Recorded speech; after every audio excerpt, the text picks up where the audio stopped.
इस वीडियो में आप सीखेंगे कि क्वाड्रेटिक इक्वेशन को किस तरह से सॉल्व किया जाता है और सॉल्व करके उसके किस तरह से फैक्टर निकाले जाते हैं और उसके बाद x या y जो भी दिया हो उसकी वैल्यू किस तरह से निकाली जाती है। इस वीडियो में मैंने आपके लिए क्वाड्रेटिक इक्वेशन को सिखाने के लिए दो एग्जांपल लिए हैं। एक इजी एग्जांपल है जिसमें मैं आपको सिखाऊंगा कि क्वाड्रेटिक इक्वेशन को किस तरह से सॉल्व करके उसके फैक्टर निकालेंगे, फिर x या y की वैल्यू निकालेंगे।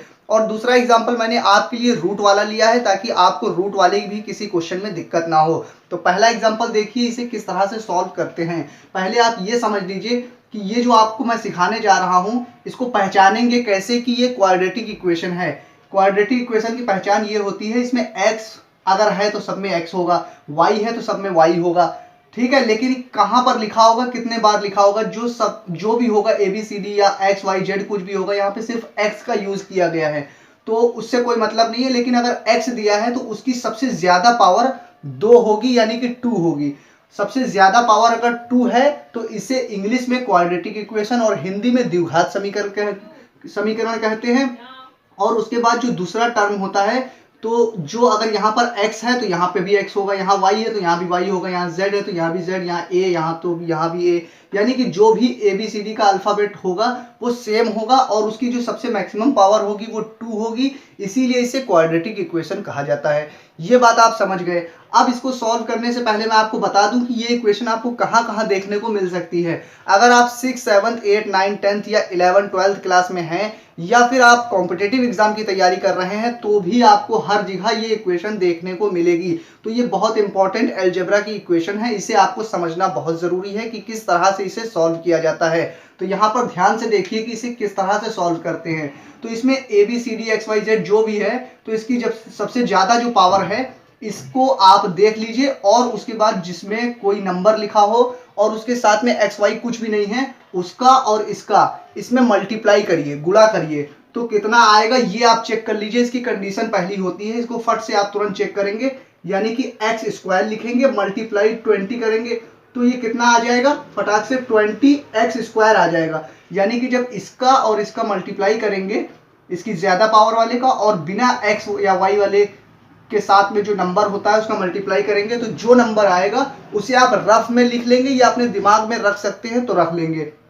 पहली चीज ये चेक करी जाती है। उसके बाद जो बीच में होता है, जो x है y z कुछ भी है, उसको आपको ऐसे दो नंबरों में तोड़ना रहता है कि उसका मल्टीप्लाई करके ये नंबर आए। इसका और इसका मल्टीप्लाई करके हमने ये लाया तो इस वाले बीच वाले नंबर को ऐसे दो नंबरों में तोड़ा जाता है कि उसका मल्टीप्लाई करके भी यही नंबर आए।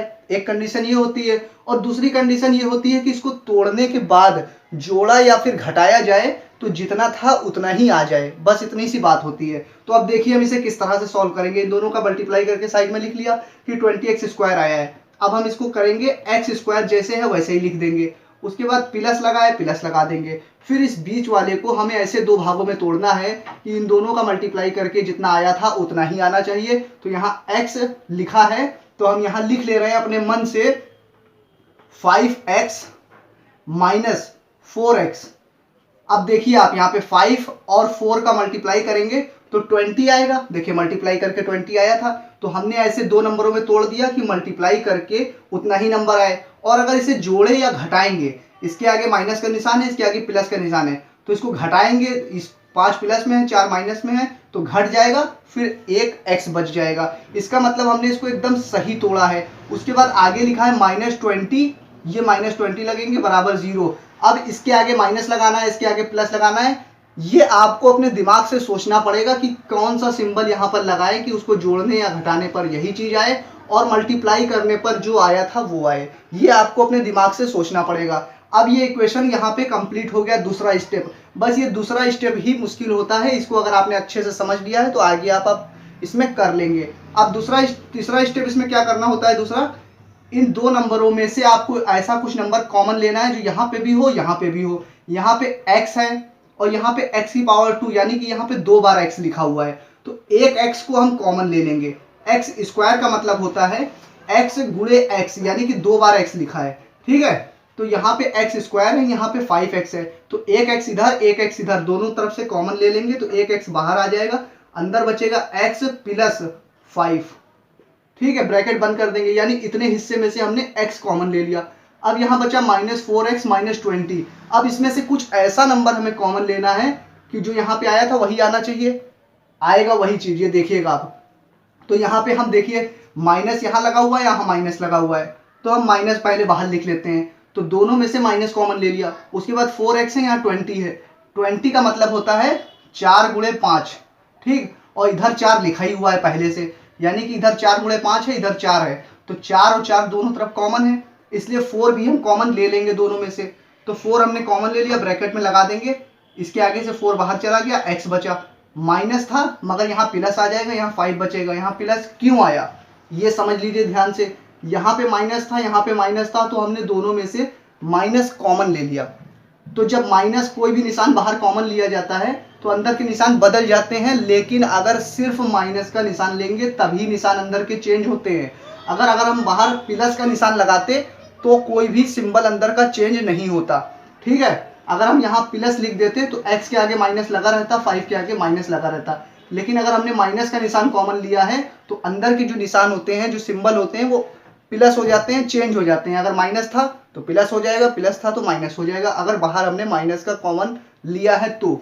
अब यहाँ पे देखिए आप, ये वाला और ये वाला एक ही तरह का हो गया। तो अब इस पूरे हिस्से में से हम x + 5 कॉमन ले सकते हैं। तो यहाँ पे x + 5 हम कॉमन ले रहे हैं।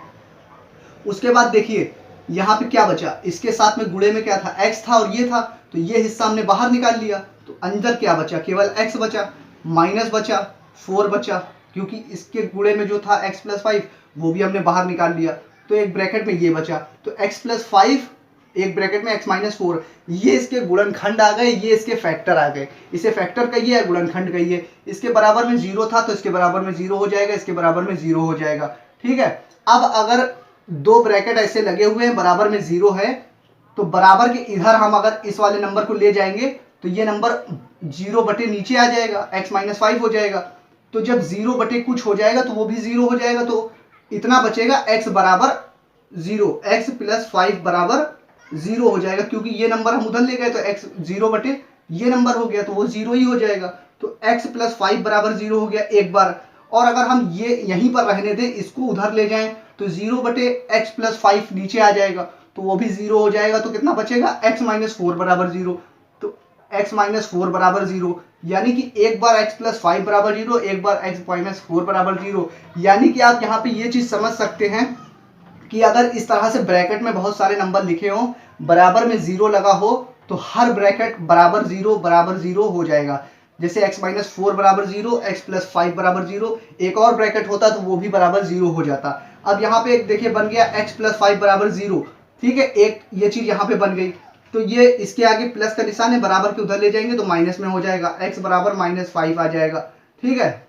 और यहाँ पे क्या हो जाएगा, x बराबर x 4 माइनस में था तो इधर बराबर के उधर जाके प्लस में हो जाएगा, ठीक है। तो इस तरह से हमने निकाल ली x की वैल्यू। इसको क्या कहते हैं, फैक्टर कहते हैं, जो इस तरह से लिखे होते हैं इसे गुणनखंड कहते हैं। और ये x की वैल्यू हमने इस तरह से निकाल ली। तो इस तरह से क्वाड्रेटिक इक्वेशन को सॉल्व करके x y z जो भी हो उसकी वैल्यू निकाली जाती है। तो अगर आपको ये एग्जांपल अच्छी तरह से समझ में आ गया हो तो वीडियो को लाइक कर दीजिए। आइए चलते हैं अगले एग्जांपल की तरफ। तो पहले एग्जाम्पल को समझाने में बहुत ज़्यादा देर लगी, क्योंकि आपको मैंने बहुत ज़्यादा डिटेल में समझा दिया। अब दूसरे एग्जाम्पल को देखिएगा कि किस तरह से हम इसको बहुत जल्दी से कर लेंगे। और इसमें रूट वाला क्वेश्चन आ गया है, आप यहाँ पर देख लीजिए कि रूट वाले क्वेश्चन को किस तरह से सॉल्व करना है, ठीक है। यहाँ पर लिखा हुआ है √3y² + 11y + 6 √3। यहाँ पे हमने आपको बताया था किस तरह से आप पहचानेंगे कि ये क्वाड्रेटिक इक्वेशन है। x y z कुछ भी हो, उसकी सबसे मैक्सिमम पावर 2 है यानी 2 है, यानी कि इसे क्वाड्रेटिक इक्वेशन कहिए या हिंदी में द्विघात समीकरण कहिए। उसके बाद वही जो x y z का अल्फाबेट होता है वो वही चीज यहाँ पर भी होना चाहिए और उसकी पावर 1 होनी चाहिए। उसके बाद कोई नंबर हो, उसके बाद बराबर में 0 है तो ठीक है, नहीं है तो जब आप नीचे सॉल्व करके आएंगे फैक्टर निकालने के बाद, तो आप अपने मन से मान लेंगे कि वो फैक्टर बराबर 0 है, तो y की वैल्यू निकल जाएगी, ठीक है। अगर बराबर में 0 दिया है तो ठीक, नहीं दिया है तो भी आप मान सकते हैं, ठीक। अब यहाँ पे देखिए हम कैसे सॉल्व करेंगे। इन दोनों नंबरों को पहले मल्टीप्लाई करेंगे, तो √3 और √3 का मल्टीप्लाई होगा तो 3 आएगा, और 6 वैसे ही है, तो वो 6 और 3 का जब मल्टीप्लाई हो जाएगा तो कितना आएगा, 18 आएगा, 18। तो इसको हमने किनारे साइड में लिख लिया। इसलिए लिख लिया कि इन दोनों का मल्टीप्लाई करके 18 आया है। अब हमें बीच वाले नंबर को ऐसे दो भागों में तोड़ना है कि उसको मल्टीप्लाई करके भी 18 आए और जोड़ने या घटाने पर 11y आ जाए। तो देखिए फटाक से हम कैसे करेंगे, √3y² वैसे ही लिख देंगे। फिर यहाँ 11y लिखा है तो यहाँ हम लिख देंगे 9y प्लस 2y। ये अपने मन से लिखना पड़ेगा, इतना तो आपको दिमाग लगाना ही पड़ेगा कि यहाँ पर कैसा क्या करें कि इसको ऐसे दो नंबरों में तोड़े कि उसको जोड़ने या घटाने पे ये आए और मल्टीप्लाई करने पर जितना आया था इन दोनों को मल्टीप्लाई करके उतना ही आए। तो 9 दूना 18 हो जाएगा, तो मल्टीप्लाई करके आ गया। जोड़ देंगे तो 9 2 11, इसलिए हमने सही तोड़ा है, बराबर। फिर प्लस में 6√3 लिखा है वो वैसे ही लिख देंगे। इन दो नंबरों में से हम कुछ कॉमन लेंगे, यहाँ √3y² लिखा है, यहाँ 9y लिखा है, तो y तो दोनों में कॉमन मिल ही जाएगा। यहाँ √3 लिखा हुआ है, यहाँ 9 लिखा हुआ है। 9 का मतलब होता है 3 गुणे 3, और 3 का मतलब होता है कि एक 3 का मतलब होता है √3, एक 3 का मतलब होता है √3 इंटू √3। ठीक, एक 3 का मतलब होता है √3 इंटू √3। जब दो बार √3 को मल्टीप्लाई करेंगे तो 3 आएगा, और इस वाले 3 का मतलब भी यही होता है कि √3 इंटू √3। तो इन दोनों को जब मल्टीप्लाई करेंगे तो ये वाला 3 आएगा। तो यानी कि यहाँ 9 लिखा है, तो इसका मतलब 3 बार या तो 4 बार आप मान लीजिए कि √3 लिखा हुआ है, या फिर आप मान लीजिए एक बार 3 और 2 बार √3 लिखा हुआ है। तो हम एक √3 बाहर कॉमन ले लेंगे।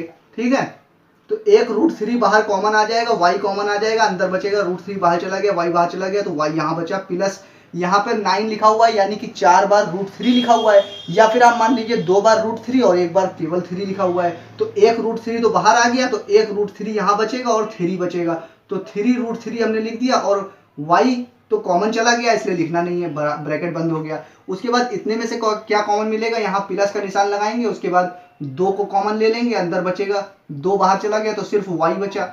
यहाँ 6 है, इसका मतलब 2 गुणे 3 लिखा हुआ है, तो 2 बाहर आ गया, तो प्लस में क्या बचा 3, और √3 तो पहले से दिया हुआ है तो वो √3 ये बच गया। इसमें 6 का मतलब है 2 गुणे 3, तो 2 तो बाहर आ गया, 3 अंदर बचा, √3 पहले से इसलिए यहाँ पर आ गया। यहाँ पर देखिए निशान हमने प्लस का लिया था बाहर कॉमन, इसलिए इसके आगे जो निशान था वो चेंज नहीं हुआ।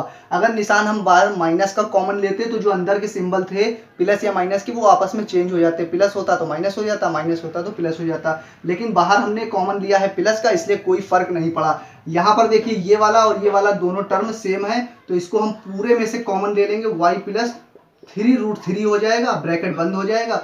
उसके बाद देखिए ये हमने बाहर ले लिया, इतना हिस्सा बचा, तो दूसरे ब्रैकेट में लिख देंगे √3y, और फिर इस वाले के साथ में क्या है +2, तो +2 ये बच गया, ब्रैकेट बंद हो गया।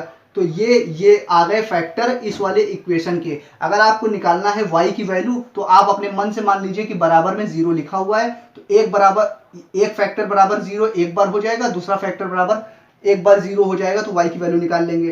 तो y प्लस 3√3 बराबर 0 एक बार कर लेंगे, और एक बार ये बराबर 0 मान लेंगे, 3√3y प्लस 2 बराबर 0।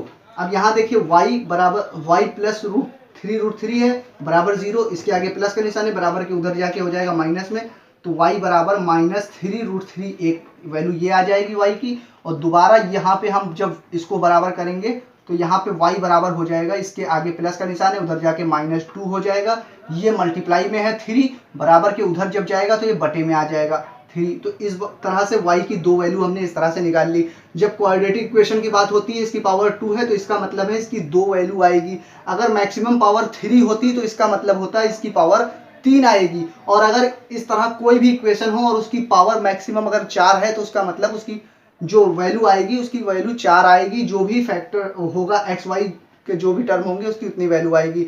तो मैं उम्मीद करता हूं कि आपको क्वाड्रेटिक इक्वेशन अच्छी तरह से आ गया होगा कि किस तरह से इसको सॉल्व करके इसके फैक्टर निकाले जाते हैं और उसके बाद एक्स वाई की वैल्यू निकाली जाती है। तो ये वीडियो अगर आपको पसंद आ गई हो तो इसे लाइक कर दीजिए और मुझे कमेंट करके बता दीजिए कि आपको ये वीडियो कैसी लगी, और हाँ, इसे आप शेयर करना मत भूलिएगा।